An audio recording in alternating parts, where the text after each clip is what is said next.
خانقاہ ربانیہ نقشبندیہ روحانی معلج پیر مفتی احسن محمود نقشبندی صاحب۔ اب اللہ تبارک و تعالیٰ نے ایک نظام مقرر کیا، ایک نظام کیا مقرر ہے؟ نظام ایک یہ ہے کہ حدیث پاک میں آتا ہے، حضور پاک صلی اللہ علیہ وسلم فرماتے ہیں اللہ پاک نے فرشتوں کو مقرر کر رکھا ہے ایک کام کے لیے۔ کس کام کے لیے؟ ایک کام کے لیے کہ اللہ کے بندے پوری کائنات میں جہاں کہیں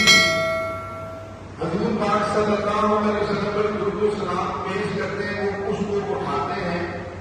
اور اٹھا کر کے حضور کے روضے اطہر میں لے جا کر کے حضور کو پیش کرتے ہیں کہ حضور یہ درود شریف پڑھا گیا ہے۔ ایک بات۔ دوسری چیز آتا ہے جب حضور کے پاس درود شریف پہنچایا جاتا ہے، پہنچانے کے بعد ذات فرشتے اس بندے کا نام بھی لیتے ہیں کہ حضور فلاں کے فلاں شخص جو فلاں کا بیٹا ہے، فلاں کے فلاں اس نے آپ پر یہ 10 دفعہ درود شریف پڑھا، اس نے آپ کے اوپر 100 دفعہ درود شریف پڑھا، اس نے آپ کے اوپر 1 دفعہ نام لے کر حضور کے سامنے درود شریف پیش کیا جاتا ہے۔ اب بتاؤ بھائی دوستو، وہ شخص کتنا خوش نصیب ہوگا جو دل میں کئی دفعہ کے اس کا نام رحمت عالم صلی اللہ علیہ وسلم کے سامنے کیا۔ اور حضور پاک صلی اللہ علیہ وسلم کی شان اور عظمت رہی ہے کہ دنیا کے اندر جب آپ صلی اللہ علیہ وسلم کا کوئی شخص تحفہ لے کر آتا، کوئی ہدیہ لے کر آتا، آپ کی کوشش ہوتی اس کو اس کے بدلے میں بہتر اور اچھا ہدیہ پیش کیا جائے۔ اور اسی لیے علماء نے لکھا ہے کہ جب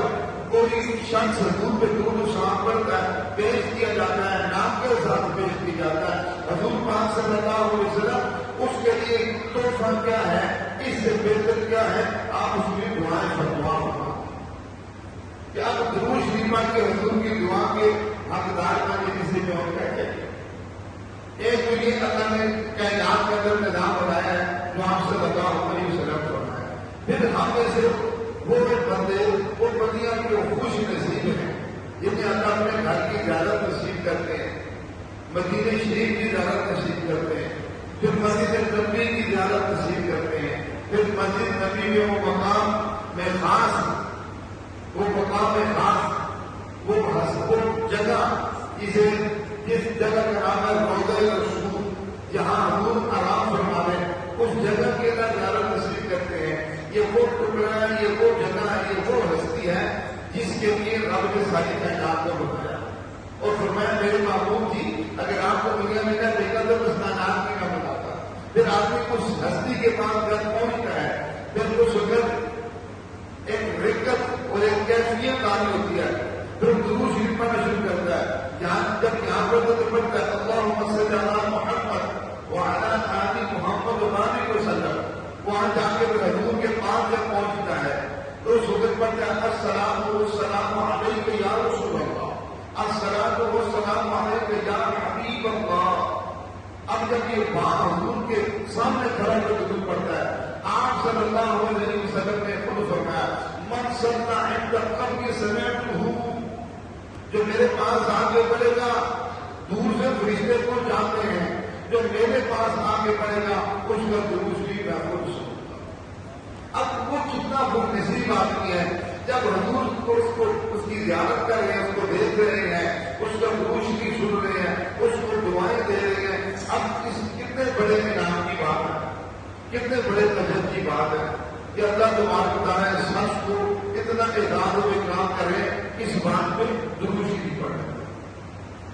یہ اللہ نے ایک نظام مقرر کیا ہے جو دور سے درود شریف پڑھتا ہے، اس کا یہ طریقہ کار ہے، جن کو اللہ توفیق نصیب فرما دیتے ہیں اس کا یہ مقام۔ اس لیے فرمایا علماء نے لکھا آپ مسجد نبوی کی حدود میں بیعت کریں گے نا روضہ رسول،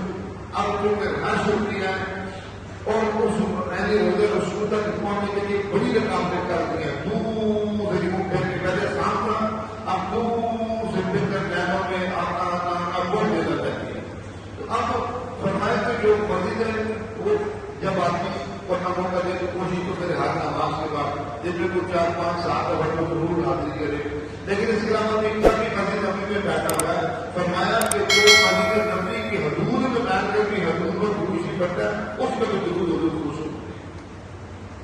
تو یہ بڑی شان کی بات ہے, بڑی توفیق کی بات ہے. اللہ پاک سے یہ خیر اور یہ توفیق مانگتے رہنا چاہیے. اللہ پاک آپ سب کو یہ خیر نصیب فرمائے. ہمارے ہاں جادو, جنات, بندش اور نظر بد کا شافی علاج قرآن و سنت کی روشنی میں کیا جاتا ہے.